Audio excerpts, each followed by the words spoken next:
चुनने का नहीं है, ये चुनाव मुस्तकबिल का चुनाव। क्योंकि आपने देखा है कि कुछ दौर तो ऐसे गुजरे हैं कि शुक्रिया आपको, सिर्फ ये है कि ठेका दे दिया, गले में साइकिल का हार उसके गले में सजा दिया। लेकिन आप देखिए 2012 के बाद में क्या आपकी कयादत की कोई आवाज बना है? क्या किसी ने आपके मुस्तकबिल के लिए सोचा है? अब मैं पूछना चाहता हूं रहनुमाओं से जो आज बड़ी बड़ी दुहाई दे रहे हैं आपके बीच में, अरे जब ये कौम लूट रही थी, पिट रही थी, सारी चीजों को सह रही थी, तो आप वीजा लगा के दुबई की शेयर करने चले गए थे।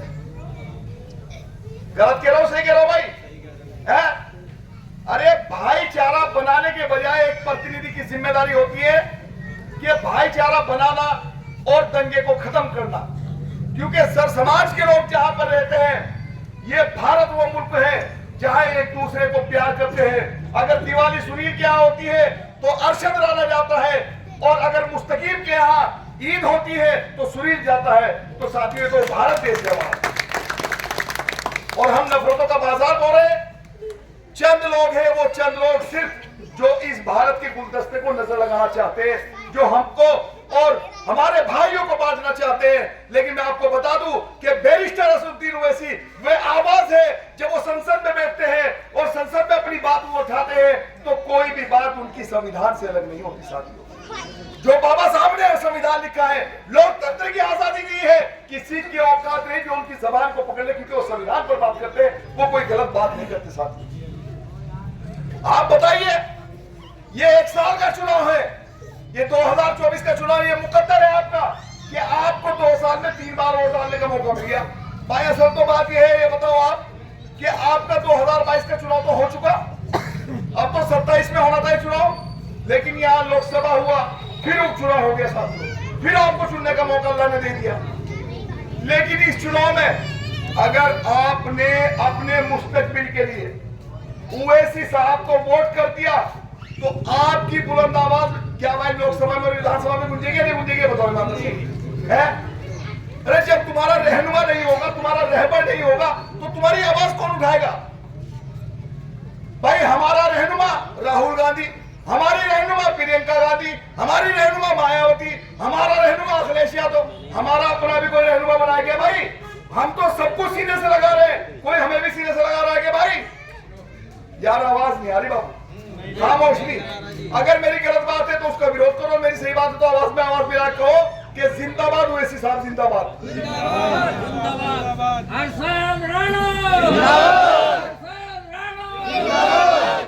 देखो मैं बात कर रहा हूँ आपसे, भाषणबाजी नहीं कर रहा हूँ। तुम सब मेरे एक परिवार का हिस्सा हो। या तो मुझे बताओ कि ओवैसी साहब के अंदर कमी है, तो मैं यहीं से इसी स्टेज से उसके समर्थन में जाऊंगा जिसे आप कहेंगे, या खुदा के वास्ते मेरे साथ आ जाओ जिस तरह मैं तुम्हारे साथ आया। मैं अपनी 30 साल की राजनीति को त्याग करके आ गया हूं, सिर्फ कौम के एक जज्बे के साथ में, आपकी आवाज में आवाज बनने के लिए, आपकी आवाज को बुलंद करने के लिए आपके साथ आया हूं। अगर आपने इस चुनाव में सम्मान नहीं रखा, अपने को मजबूत नहीं किया, तो 2027 में फिर आपको कोई नहीं पूछने का, फिर मत करा जाएगा। हम तुम्हारी सहायता का इंशाअल्लाह, इंशाअल्लाह सब साथ रहेंगे इंशाअल्लाह। देखो जो ढकोसलेबाजी करने के लिए आ रहे हैं, जो नक्काल बनकर आ रहे हैं, जो ठगने के लिए आपको आ रहे हैं, उनको आपने हर बार आजमाया नहीं आजमाया भाई? है चुनाव के दौरान तो बुड़बुड़ी बजाते हैं, लेकिन चुनाव से अलावा कभी आगे आपसे पूछा है या चौपाल लगा के कि भाई तुम्हारा क्या हाल है, तुमने मुझे वोट देके विधायक बनाकर भेजा था, तुम्हें किसी चीज की जरूरत है, तुम्हारे किसी विकास में अधूरापन पड़ा है, या तुम्हारे अंदर क्या दिक्कत है, तुम्हारा बच्चा पढ़ रहा है नहीं पढ़ रहा, तुम्हें स्कूल की जरूरत है नहीं, तुम्हें कॉलेज की जरूरत है नहीं, तुम्हें हॉस्पिटल की जरूरत है नहीं, किसी चीज के बारे में कभी चौपाल लगा के पूछा गया क्या साथियों? अगर देखना है तो ईमानदारी की बात है, सिर्फ आपको ठगा जा रहा है। और ठगा किस लिए जा रहा है भाई? एक बात तो सारे खड़े हैं, हम यहाँ पर खड़े हैं, ये सामने दुकान है भाई के हमारे स्वीट्स की, ठीक है ना? अगर हम उस दुकान में एंटर हो जाएंगे तो हमें तो पता जाएगा कहाँ रसगुल्ले रखी, कहाँ पर भी रखी, और जब हमें उस दुकान में घुसने की इजाजत ही नहीं है, तो हमें क्या पता कि इसमें जहर मिला है, मिठाई शूट किया जा रही है?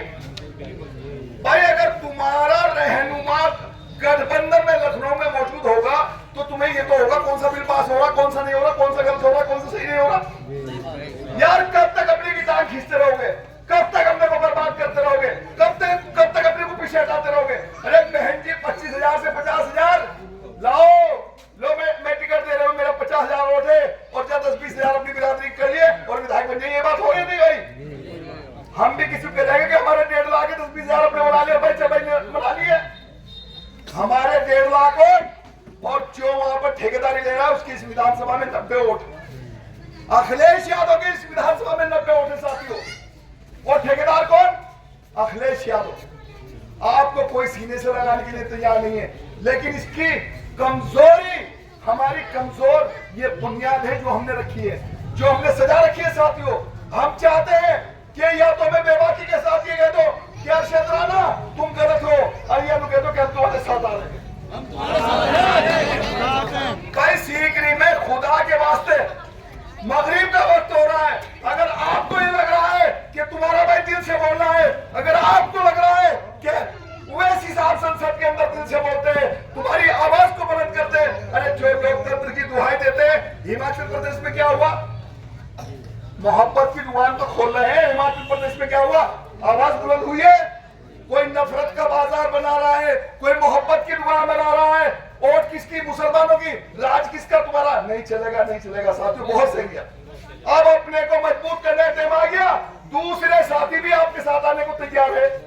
अगर आप संगठित हो जाओगे तो सब समाज के लोग आपको सीने से लगाने के लिए तैयार है साथियों। तो भाई साथियों, आप अपने आप को संगठित करोगे, हर लड़ाई से, हर झगड़े से ऊपर उठ के इस चुनाव को अपना मुस्तकबिल, अपने बच्चों का मुस्तकबिल बना लो साथियों।